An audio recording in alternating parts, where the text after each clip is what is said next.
sinubaran mo na si Pangulong Duterte, Alpotera? Bakit mo kailangan picturean ang private parts ng Pangulong Duterte at ilako sa mga kaibigan mo? Pero kung totoong mahal nyo ang Pangulong Duterte na sinasabi ninyo na yan na nga ang nangyayari sa kanya ngayon, okay? Kung gusto nyong suportahan si Alpotera, eh di okay lang, wala tayong magagawa dyan. Buhay nyo yan. Binaboy na ng mga Marcos Jr. at gusto nyong patuloy siyang binababoy, eh di go. Nako naman. Bakit palagi niyong sinisingit yung pangalan ni PBBM sa isyo ng inyong digong na di umano'y naghubad? Pinicturan yung are, yung itlog, lahat-lahat.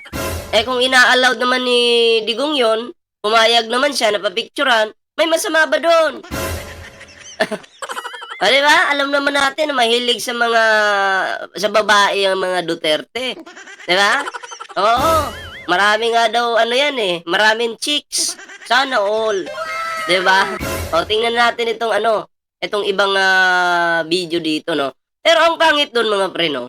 Pilit nilang isinisingit po yung issue, no? Yung pangalan ni PBBM sa issue nila. Parang mga tanga. Diba? Mga bobo lang. Ano kayo ngayon? Naglabasan na yung baho. Proud pa rin ba kayo sa tatay nyo? Ha? Ipaipit mo lang yan sa pintuan kasi. yung pananabik. KO! Para pag ipit sa pintuan, solved na. Diba? Tingnan po natin ito. Ayan Picturean. Ito yung isang video pa. Ni Maharlika. Panoorin po natin ito. Ayan. Bakit mo kailangan picturean ang private parts ng Pangulong Duterte Bakit? Picturean ba? at ilako sa mga kaibigan mo? That's my question. Ngayon, kung gusto Kung pumayag naman si Digong, masama ba? Sino ka ba? Sino ka ba para magalit doon sa nagpicture? Oh. pa rin, okay? Kung gusto nyong suportahan si Alpotera, eh di okay lang, wala tayong magagawa dyan. Buhay nyo yan.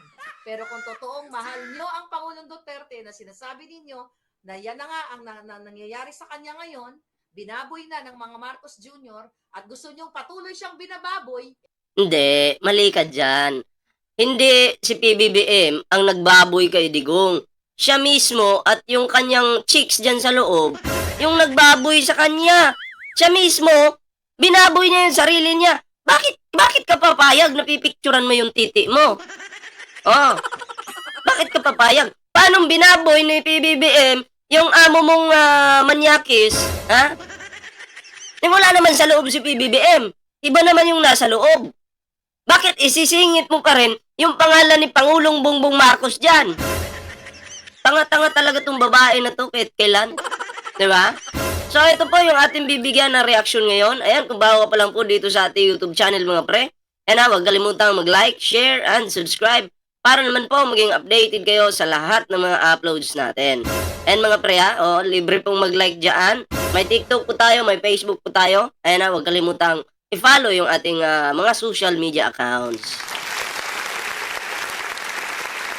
Ito na mga pre, no? At ating, panoorin po natin ito. Itong katarantaduhan din ng kupal na to. Ano kayang pinuputok ng puwit nito? Tingnan natin. Problema si VP Sara Duterte at sila Baste doon sa mga binabanatan ng ilang mga chismosa at chismoso na mga tao dyan sa dahig. So kung ikaw ay totoong Duterte supporter, kayo mga nandyan sa dahig, kung ikaw ay totoong Duterte supporter, tumahimik na kayo dahil tinatamaan na ang pamilya Duterte. Tumahimik na daw kasi kayo kasi yung baho ni Digong, lumalabas kasi. Oo, tinatago nga yung baho eh. Umahimik na kasi kayo. Grabe naman yan. Diba? Hindi kayo naawa sa inyong tatay. Yung baho, naglabasan na.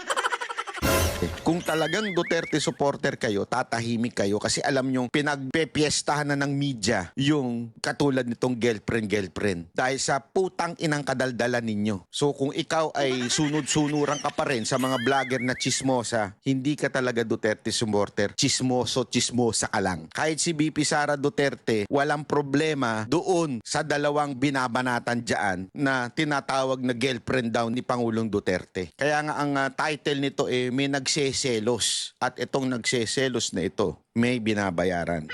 O yan ha, yung pinaparinggan niya dito ay si Kupal na Maharlika. Parehong mga tanga, nagbabanatan. O, hindi naman issue ito ng administrasyon ha, issue ninyo ito, pero gusto namin makisawsaw. Diba?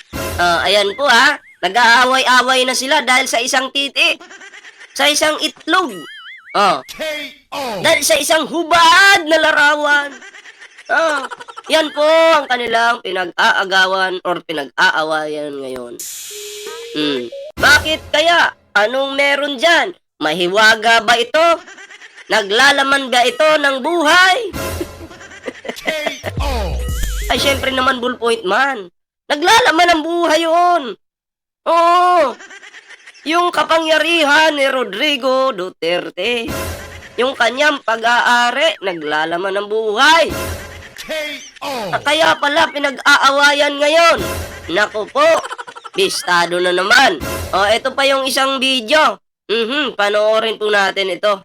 Galing sa Bilyonaryo News Channel. Ayan. Oo. Ayan, pakinggan po natin at bigyan natin ito ng reaksyon. Davao City Mayor Baste Duterte has taken to social media to defend the women who have been part of his father's life, former President Rodrigo Duterte. In a Facebook post, Mayor Duterte shared photos of 3 women close to his father, his mother Elizabeth Zimmerman, former longtime partner Hanilet Evansenia, and Cagayan de Oro Councilor Girly Balaba, who has been rumored to be romantically linked to the former president. O, suportado ni Basti ang babaeng ito. Ano ba to? Tropa, kaibigan, o ano bang tawag dito? Pero, ganun pa man po, isuportado daw ito ni Baste. Baste Duterte, if PRRD is the Hokage. Hoy! In his message, the younger Duterte stressed that no one is above or below the other, calling all 3 women Sem but different, a colloquial phrase meaning same but different. He urged the public to refrain from fueling rumors or divisions, saying it reflects more on those who spread them than on his father, whom he referred to as the Hokage. He concluded his post with a pointed reminder, enough said, stop it. The statement comes amid continued public attention on FPRRD's personal life, who remains in ICC custody as he faces allegations related to his administration's controversial war on drugs. Yan, may mga kamay pang lumalabas no? Nanununtok pa. Porket ang pinag-uusapan dito ay malaswa Lahat. Salamat sa kape ha. Thank you po sa kape. Ayan. So yan, sino ba itong ano na to? Sino ba itong may ads lang. Wait lang, tanggalin natin yung ads. Sino ba itong babaeng ito? Ayan ayon dito, no? Ayon dito sa mga comments. Ayan sa ICC na lang siya maging Hokage. Let's be real. Duterte and Hokage is just a Mangkanor in power. I love Naruto. Please, so not disrespect my view of the Hokage. Grabe kayo iba, yung ibig sabihin ng Hokage ba, yung ano ba, yung mahilig sa chicks. Humuhukage mobs. 'Di ba? Humuhukage mobs. Mahilig. Anong tawag doon? Bastos kasi. Yung dadaan yung yung chicks, bigla mo yung wet packs. Ayun yung mga yun pa yung ibig sabihin ng Hokage. 'Di ba? Oo, medyo pangit pakinggan. Bastos. Pag sinabing Hokage, bastos. 'Di ba? Hindi maganda sa tenga. Hokage? So, Baste, sinasabi mo ba dito na bastos yung tatay mo? Ha? No, kasi sabi mo, yung tatay mo is the Hokage. Mm-mm. Lahat po, basta sinabing Hokage, yung ano ka, yung humuhokage ka sa isang babae, hawakan mo yung suso, yung puwet, wetpacks, yun yung pagkaintindi ko sa Hokage. O, iba po yung sa Naruto, ha? O, iba po yun. So, kaya pala, merong babae, di umano na pumunta doon kay Digong. Ano ba itong kailangan ng babaeng ito? Kailangan ba niya ng pera galing kay Digong? Feeling ko po hindi, kasi itong babaeng ito na inaaway ni Maharlika ngayon ay marami po itong pera. Ang kailangan po nito ay koneksyon. Koneksyon po yung kailangan niya, hindi po pera. Kasi ayon sa aking Kagebunsin, nagbigay sa akin ng impormasyon. Galing pang kunuha ito, presko pa. Yung mga Pilipinong makadutae daw dyan sa dahig, ang gumagastos, yung babae ni Digong na inaaway ni Maharlika ngayon.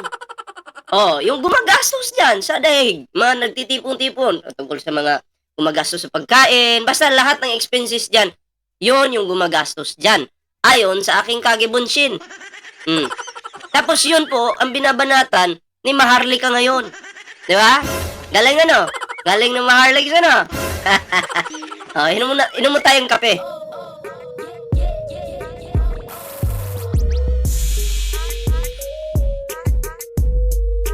Di ako makainom ng maayos kasi dito may singaw ako eh. Dito, sakit. Pag naiinitan. So, eto na mga pre, no? Balik tayo dito sa awayan ng mga Duterte. Napin ko lang yung video.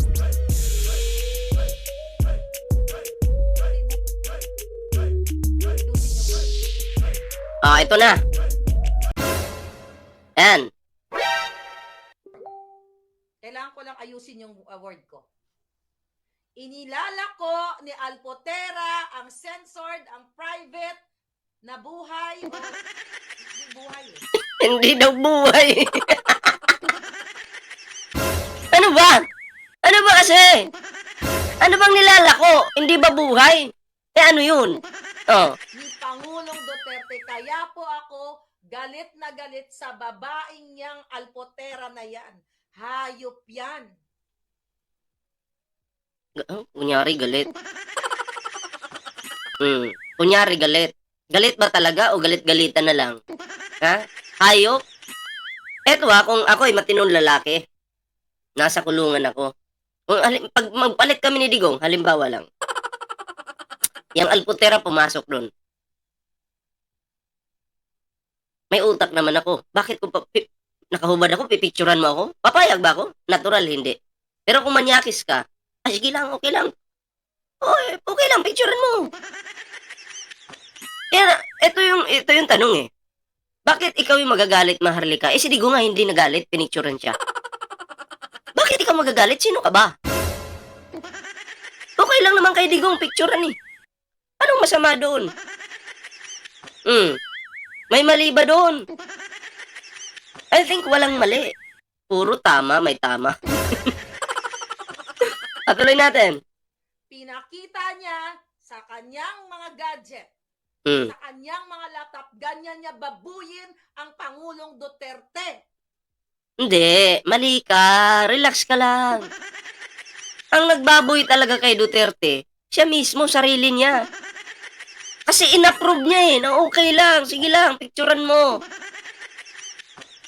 Pera na lang kung hindi alam ni Digong na siya ay pinipicturean ng nakahubad. Pera na lang kung ganun yung sitwasyon. Diba?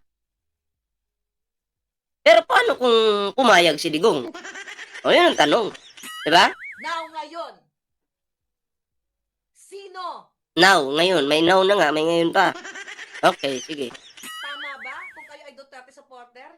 Walang kalaban-laban ang Pangulong Duterte. Tama lang yan. Bakit? Tama lang yan na kumalat yung mga hubad na larawan na yan. Kasi maraming may pagnanasa kay Digong ng mga matatandang babae, mga gurang na. Tingnan nyo nga. Yung picture ni Digong dyan sa dahig, nilalaplap nung isang babae dyan. Tapos isang lalaki, hinalikan din. Pati lalaki, hindi nagkagusto kay Digong. Pogi talaga. O, di ba?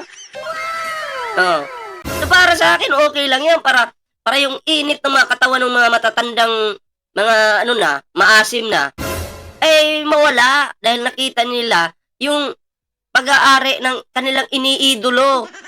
Mariusip naman. Iba-ibang setup, mayroong sa CR. Why? Ang ginagawa sa CR? Ah, May sa kama, may kung ano-ano. Iyaya ka nga, di ba? teka lang. Kung matino si Digong, nasa katinoan pa ito, di siya maghuhubad. Pero dahil ang tinatawag na yaya ay babae, yaya nga eh. Siguro okay lang kay Digong, akiting ko to. Pwedeng ganun eh. Maghuhubad ako. Malay mo, pumalag to. Oh, eh di magsabong agad kami. K.O. Eh, malay mo ganun. Oh, Yan ang Pangulong Duterte, matanda na. matanda na? Talaga ba? Marami din naman akong kilala dito. Mas matanda pa kay Digong pero hindi naman naghuhubad. K.O. Hindi excuse yung pagiging matanda. Pwera na lang kung ikaw ay nasiraan na ng utak at magtatataka ka dyan sa kalye na nakahubad. Pero si Digong, good condition yung kanyang pag-iisip. Diba? Tapos idadahilan mo yung pagiging matanda ng taong yan. Labo naman yata. Malabo, 'di ba? Kasi maraming matanda dito sa amin. May ano na nga dito 100 years old na. Makakausap mo pa ng matino. Really? 102 na yung edad niyan. 102 years old. Naguhubad ba yan? Sus Mariusip. Alam kong may yaya din yan. Yaya ba tawag doon? Alam kong meron. Si Enrile na tumutulong sa kanya, sa mga anong gagawin niya sa pang-araw-araw. Pero naghubad ba yung tao? Mas matanda pa si Enrile kumpara kay Digong. Pero tingnan mo si Enrile, matinong mag-isip. Bakit si Digong pahubad-hubad na? K.O. Yun na lang. Kaya hindi po natin pwedeng gamiting dahilan yung matanda na. Hindi pwede. Matanda na po yung Pangulong Duterte. Nakita naman siguro, ina-assist na 80 years old eh. Yan ang punot dulo. Kung bakit kumulo ang dugo ko sa inayupak na to, sino siya? Sino ang nag-utos sa kanya? Sino ba nag-utos sa kanya? Gagawa ka na naman ng pangalan, isisingit mo na naman yung pangalan ni PBBM dyan. Mga tanga talaga. Pero tingnan natin. Sige, sino nag-utos? Nilalako niya, binenta ba niya, pinagkaperahan niya. Former president to. Hindi na... K.O. Former president? Saan ngayon? Nasa dahig? Okay. Ito boyfriend mo next door.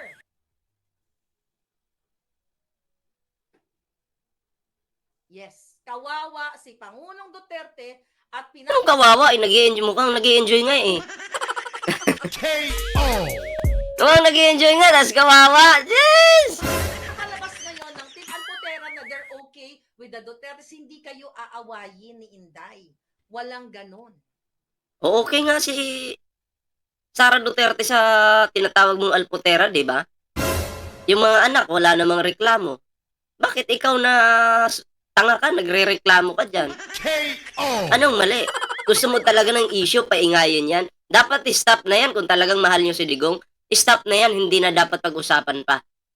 Mapag-usapan nyo man ng isang beses, dapat tapos na yun eh. Tama na yun. Pero tinutuloy-tuloy nyo. Pero kung ako, dapat nga hindi nyo na pinag-uusapan yan eh. Kahit lumabas sa media, huwag nyo nang sakyan, huwag nyo nang gatungan. Diba? Kung talagang mahal nyo, yung tatay ninyo, dapat ganun ginawa nyo. Pero syempre, vlog is life nga.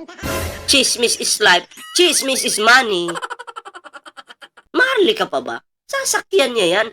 Kahit alam niyang, sa pagbablog niya, nababastos yung kunyari, sinusuportahan niya. Naku, wag nga kami. K.O. So yung mga private moments ni Pangulong Duterte po na yun ay para sa private yun eh. Mm. In-invade ni Alpotera, meron sa CR, meron sa kung saan-saan na ipinakita sa amin. O at least sa inyo lang. Oh, hindi naman pinost sa publiko. Oh. Oh, pero ang tanong, tama ba yun? Eh siguro sa batas natin, mali talaga yun. Diba? Pero kasi, wala eh. Eh, hindi ko alam anong meron, bakit pinicturan. Pero pumayag naman si Digong, okay lang sa kanya. Bakit? Kasi walang reklamo eh. Diba? Kina Sara Duterte, mga anak niya, wala nang reklamo. Sa'yo lang, ikaw lang nagre-reklamo. Ganyan kababoy ang babaeng ito na nagpapanggap na siya ay mahal na mahal ng pamilyang Duterte. Pinipicturan niya ang mga bagay na hindi dapat picturan.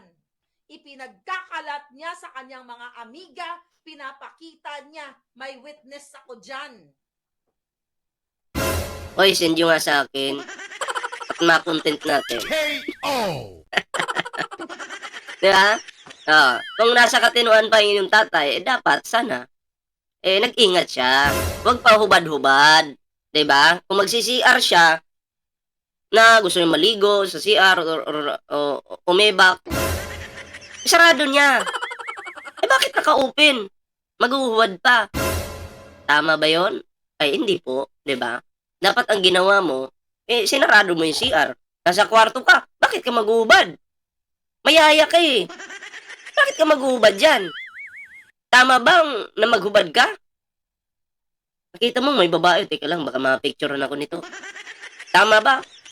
Yun. Mali din ni Digong eh. Siya din mismo ang sumira sa sarili niya.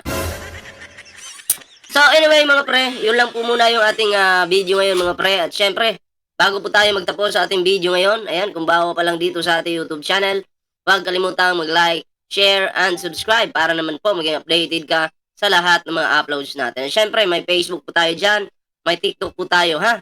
Oo, follow nyo po yung ating mga social media accounts. Kaya kita-kits po ulit tayo mamaya sa susunod na video.